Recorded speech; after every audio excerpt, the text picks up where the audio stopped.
Hey guys, back in another video. I want to talk about something that could truly shock the wrestling world in a whole. First off, spoilers for those who did not see yesterday's episode of AEW Dynamite, since this is now being recorded technically on Thursday.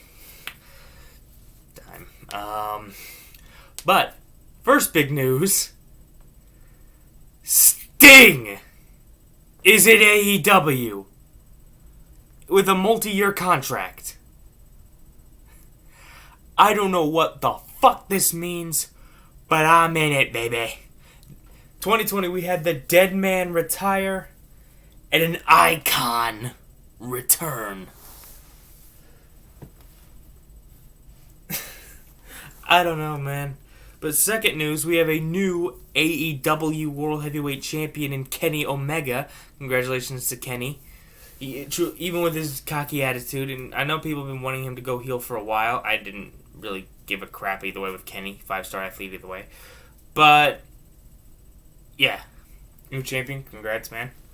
But this is the thing that shocked the hell out of everybody. The way he won was with assistance from Impact promoter Don Callis. Kenny left with Callis. And quick thing, Callis said, next week, Tuesday night, Impact on Access, Kenny and I will explain it. AEW and Impact Wrestling. With an alliance, maybe. Cross-promotion. That's insane, because also in this cross-promotion, there's this. AEW, I believe it was AEW, has already also made a deal with New Japan Pro Wrestling, AAA, and the NWA. I feel like one of those is working on except with Impact. One of those is working with Impact. But still, think about that. In this one alliance, you could have AEW, one of the fastest rising 1-year improvement wrestling companies in the world. No company has gotten as much hype in the following like AEW in one calendar year. New Japan Pro Wrestling, one of the most profitable, one of the most important, prestigious, and world-renowned companies, especially in Japan. AAA, the premier Mexican wrestling company. The NWA, the 3 most prestigious letters in wrestling history. Fuck WWE with that title. It belongs to the National Wrestling Alliance. And now, Impact Wrestling. One of the, in my opinion, Lone Star saviors of wrestling. One of the ones that doesn't need to be talked about as much as WWE, NXT, AEW, stuff like that. Impact, while people still give it shit, I think AEW, Impact, and Ring of Honor, you can't see it, but it's off camera, the Ring of Honor Championship, are the 2, I call them black sheep saviors, because no one talks about them, yet they have some of the best wrestling.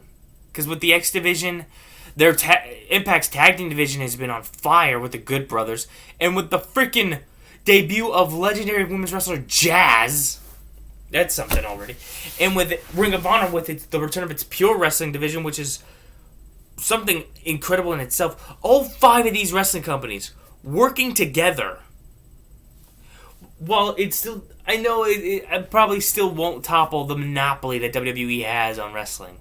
But still, just think of that, man. 5 companies, 1 cross-promotion alliance. FWCW, ECW. That alliance. This is the alliance, man. AEW, Impact, New Japan, AAA, and the NWA. What the man? I don't know why sometimes I censored myself, and I still don't know why I do that. It's just insane, man. Just think about this.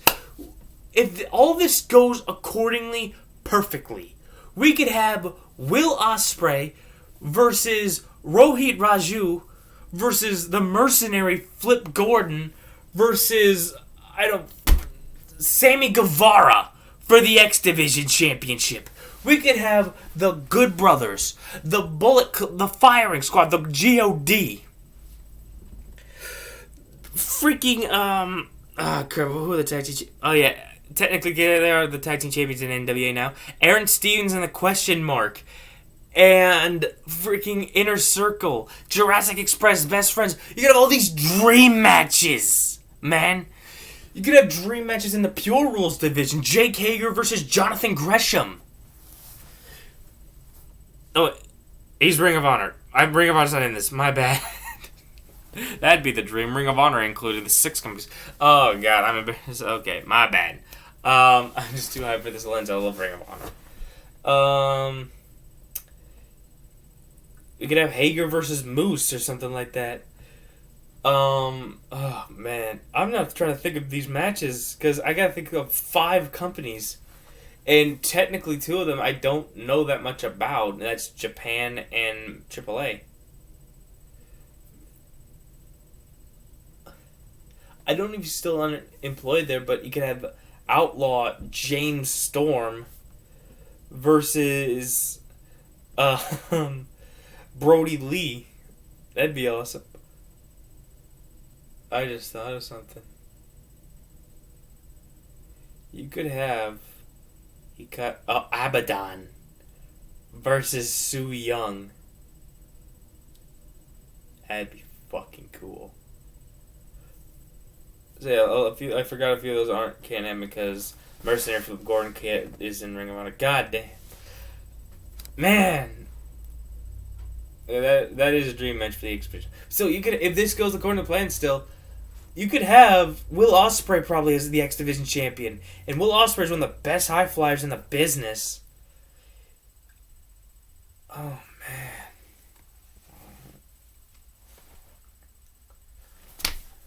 You have Evil versus Darby Allin. Brian Cage versus Moose again.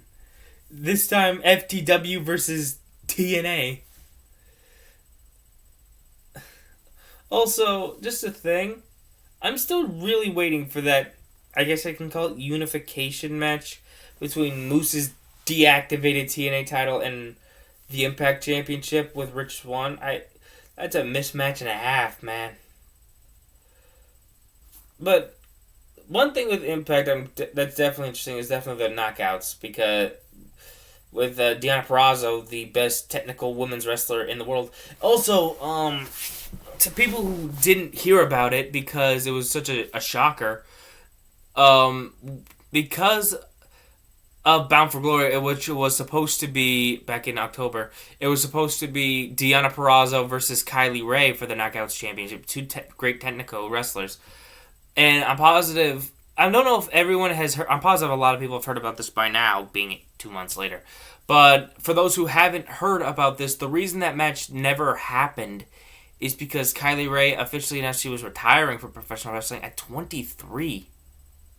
That's young to consider retirement, but that's also kind of a good choice.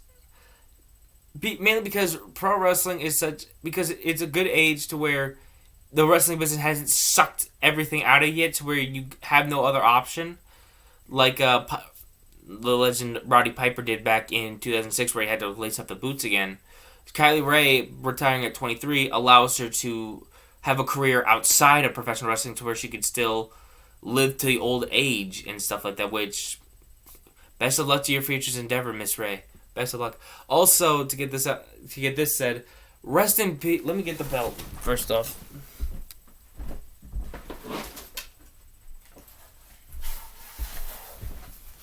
Rest in peace to the first ever World Wrestling Federation Intercontinental Champion, the one and only Pat Patterson, I believe the first gay professional wrestler that he kept in the closet for years.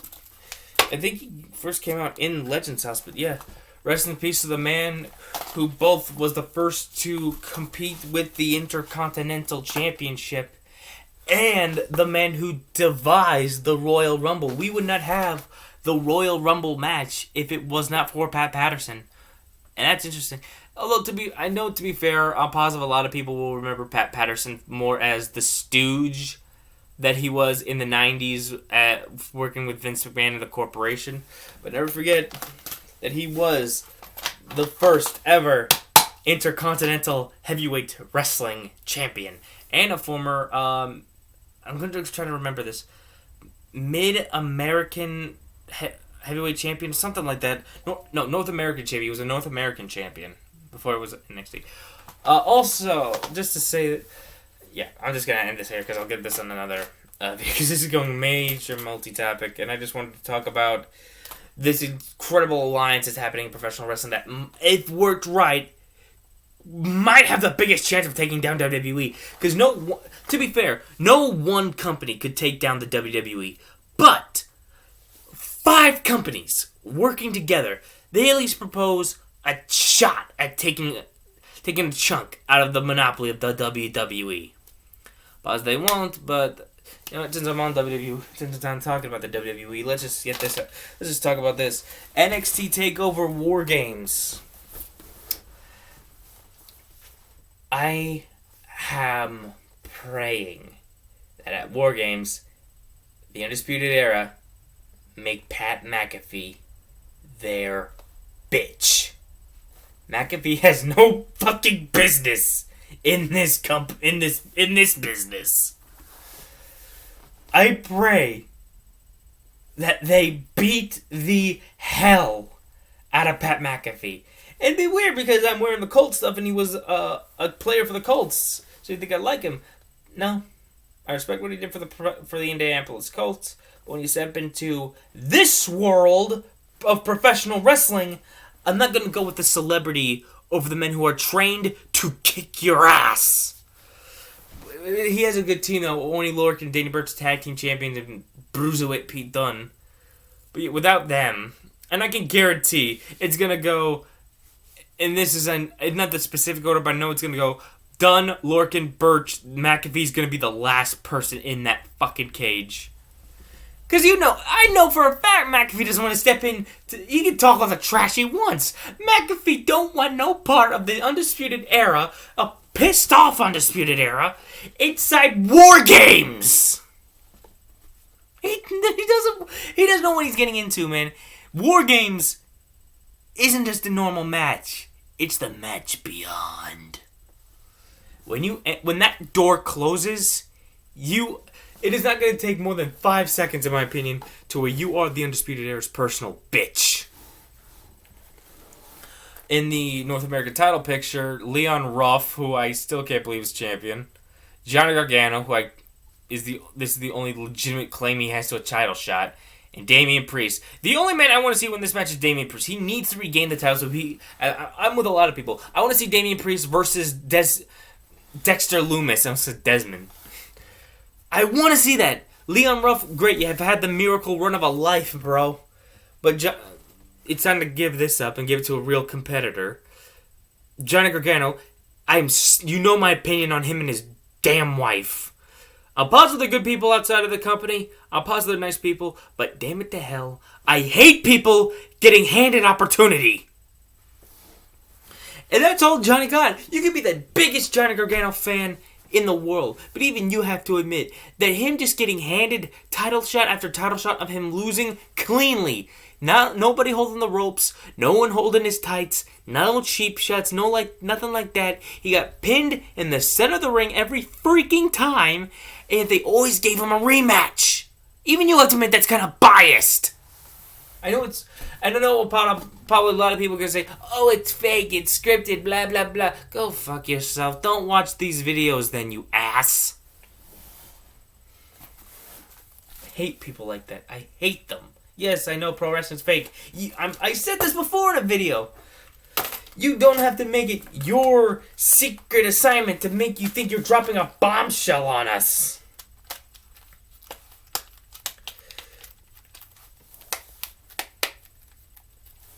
We know professional wrestling's fake. It's called entertainment. That's what we want in the freaking thing.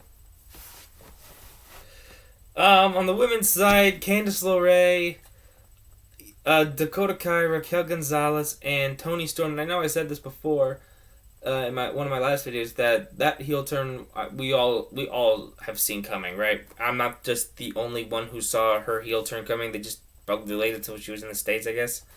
Versus Shotzi Blackheart, Rhea Ripley, who I swear to God I thought she was going to the main roster. She's making the right choice staying in NXT.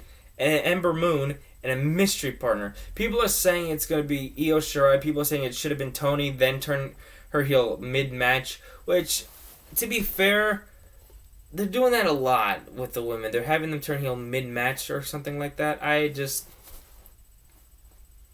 don't care. It seems like it's going to be a mystery partner. The last time there was a mystery partner in War Games, it was Undisputed Era at the Golden Prophecy Day of the Undisputed Era versus Ciampa, Keith Lee, Dominic Dijakovic, and a mystery partner that turned out to be Kevin Owens. I swear to God, I thought Kevin Owens was going to stay in NXT and run roughshod over it again. Excuse me. Excuse me again.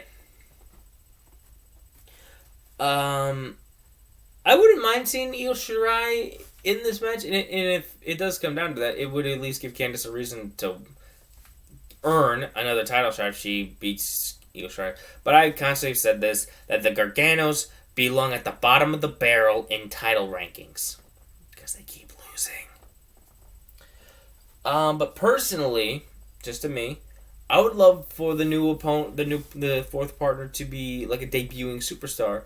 Like, find someone from NXT UK or something like that. Or find a new face of women's wrestling or something like that. I don't know. One woman and this is the thing. There are so many wrestlers I would love to see debut in the WWE, but I know they would instantly be given this a stupid assembly line given piece of shit gimmick. Like with the one match I would love to see the War Raiders, who are stupidly being taken off TV and putting in that dumbass 24/7 title bullshit. They should be challenging for those tag titles, damn it! Versus damn boys, Briscoe brothers at WrestleMania. They get the money that would make, man. The Briscoe brothers, one of the toughest tag teams in Ring of Honor. And in the world, in my opinion, they're one of the toughest and baddest tag teams. That'd make money if you put them at WrestleMania. But I fucking know that the Jay and Mark Briscoe ever set fucking foot in a WWE ring or a WWE arena with a contract, I immediately know Vince McMahon would turn that into Bushwhackers version 2. They take away the hashtag damn boys, the man up. So that makes the Briscoes. They give them some stupid freaking bushwhacker thing. And in the women's division, there is no one in Ring of Honor's women's division I would love to see more in WWE than the Man-Eater, Maria. What is her? Hold on, what's her freaking name? It's Maria something. Maria Manic, that's it. Because, I mean, let me just pull up something. If you don't know who Maria Manic is, because you don't watch Ring of Honor, because you're stupid and don't want to watch good wrestling instead of just stupid stories.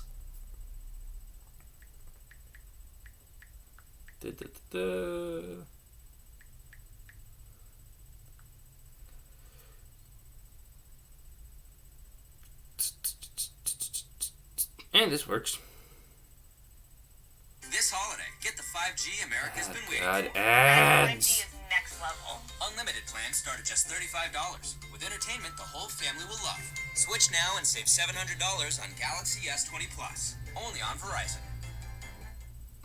Done. When we made our debut as Oh yeah, these whores. The Allure. told you all that we were gonna run the show in Ring of Honor and take over the Women of Honor division.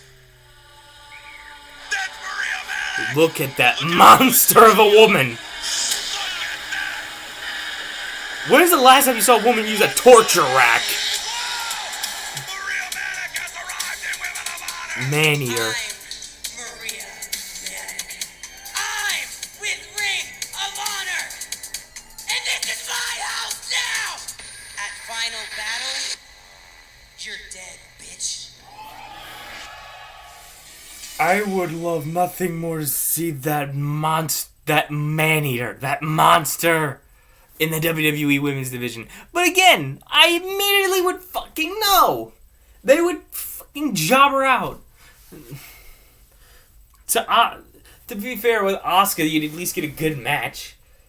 They give it to friggin' Nia Jax and Shayna Baszler to destroy, or they give her to Sasha Banks to try to build her up. Best thing you'd have is in NXT. Imagine that. This is the thing I love. I love the more outlander gimmicks or characters for the women's division. Characters and gimmicks like the heel now Toni Storm, who's, to be fair, it just looks like it's gonna be another generic thing. Heel Candice LeRae, one of the most generic characters ever. The freaking spoiled rotten. I deserve this. I'm owed that. You should hand me this. Blah blah blah. That kind of heel stuff, or those kind of characters, or if it's just another blonde a dozen dimes in bombshells that you see in women's wrestling all the friggin' time. Someone like Maria Manic would destroy the whole. That's actually another reason they might not ever try to sign her, because she would fucking probably kill the fucking division. Because again, when's the last time you seen a woman use a torture rack? She'd break all those little skinny twigs in half. Especially the champions. Again, the woman that has the biggest shot is freaking Io, since she bared the golden shovel of Charlotte. Also, I heard Charlotte Flair's returning. Yay. I have nothing against the woman, Charlotte. I have nothing against her. It's the fact, and I don't know if she has any control over this, or if she's said she has a problem. She probably doesn't care, because it's made her money and it's made her this multi-time champion. But the fact that her whole thing is just Ric Flair with a different set of genitalia. That's it. I know they're no longer saying she's Ric Flair's daughter, but Rick's Charlotte's father. Good for you. Good for that. Blah blah blah. Congratulations, blah. Fucking hell. Oh, God. I just don't like Charlotte. I can't even get into her when she's a face. She's just the same fucking character. It's the same thing as watching when Ric Flair would turn face or turn heel. It's the same. You know what's gonna happen. Either way, they're gonna put the damn belt on her. So Asuka, hold that belt while you can, because the second Charlotte Flair steps back in steps into that Thunderdome, say bye bye to that belt. Also, I've heard rumors, mainly from my dad, that there's rumors of Seth Rollins going to AEW. So maybe we see the death of Seth Rollins and the resurrection of Tyler. This video's gone a lot longer than I expected to. I am sorry. There are a lot of topics I want to talk about, and apparently I didn't want to just separate them in all separate videos. God dang it. But it's just so interesting to talk about, because I get rambling. Yeah, that was that topic I was talking about, because oh yeah, Charlotte gonna be fucking handed another title shot. I guarantee, no matter what, she's signed to Raw, I guarantee, because she's always the fucking woman who beats Asuka for the belt, that she will once again win the Raw Women's title. Yay. Again, I've seen clips of her in real life. She looks like a nice person. Same with Mike and Maurice and Zanian. I'd love to meet them in real life, because they look like such... Miz in real life looks fucking hilarious. Or acts fucking hilarious. I don't know, man. It's just... Pro wrestling's going through something, man. And one person I'm glad... Well, actually, another thing. WCW is coming back. October 2021, World Championship Wrestling is coming back. What the hell?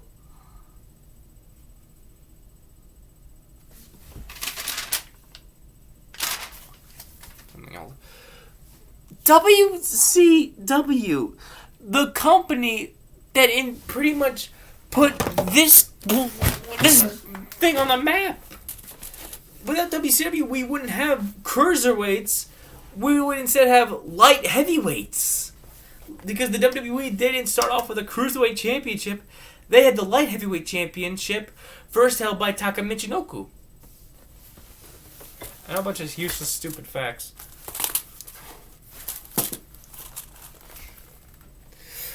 I just started thinking of videos for fun facts with Jed, because I haven't posted on that for a long time. Damn. Yeah, WCW. That made me think. I wonder if guys like Goldberg, I can't say Sting anymore, Flair, Diamond Dallas Page, Booker T, I wonder if they're gonna fucking sign up and be like promoters and writers for the reboot of WCW, because that would be awesome. Because no one knows WCW like those guys. And there's one person that needs to stay the fuck away from it. Is Vince Russo. Think about it. I wonder if Eric Bischoff will go to this. People say it was. I don't know, man. To me, it will always be the fault of Vince Russo who killed WCW, not Bischoff. I didn't have a problem with Bischoff. Controversy creates cash. Anyway, this video has gone on for too long. I am sorry. I didn't expect it to go on for this long. I'll see you in the next one, which will be kind of Christmas themed. Later.